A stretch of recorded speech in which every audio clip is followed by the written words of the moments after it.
శ్రీమాత్రే నమః.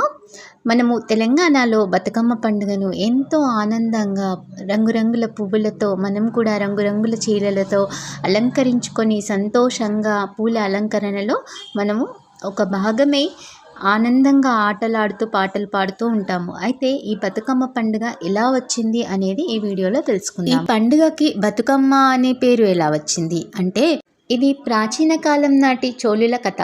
అయితే అక్కడ చోళరాజు మహారాజు మహారాణి ఎంతో ధర్మంగా రాజ్య పరిపాలన చేస్తూ ఉండేవాళ్ళు. వాళ్ళకి ఎంతో అందమైన ఒక రాజకుమార్తె ఉండేది. ఆమె పేరు ధర్మాంగి. ఆమె చిన్న వయసులోనే మరణించింది. మహారాజు మహారాణి ఎంతో దుఃఖంతో శోకిస్తూ ఉండేవాళ్ళు.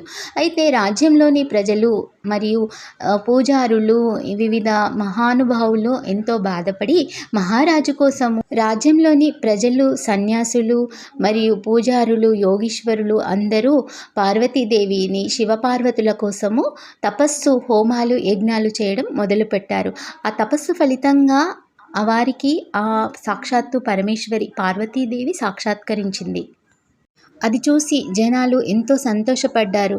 అందరి ముందరనే, చూస్తూ ఉన్న ప్రజల ముందరనే పార్వతీదేవి అమ్మవారు ధర్మాంగిని కాపాడి మళ్ళీ ఆమెకు పునర్జీవితం ప్రసాదించారు. అందుకే అప్పటి నుండి ఆమెకు బతుకమ్మ అనే పేరు వచ్చింది. ప్రజలందరూ ఎంతో సంతోషించి పూలను హర్షిస్తూ అమ్మవారి పైన వేసి ఈ విధంగా ఎంతో ఆనందాలతో కోలాటాలతో ఉండడం వల్ల అప్పటి నుండి ప్రతి సంవత్సరం ఆశ్వయుజ మాసంలో 9 రోజుల పాటు బతుకమ్మ పండుగలను జరుపుకుంటారు.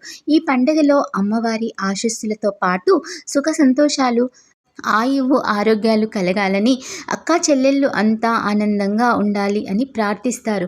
అయితే బతుకమ్మకు తంగేడి పూలతో పూజ ఎందుకు చేస్తారు అనేది నా నెక్స్ట్ వీడియోలో చెప్తానండి. దానికి కూడా ఒక కథ ఉంది. శ్రీమాత్రే నమః. ఇలాంటి మంచి మంచి వీడియోస్ కోసం మా ఛానల్ని తప్పకుండా ఫాలో అవ్వండి, సబ్స్క్రైబ్ చేసుకోండి.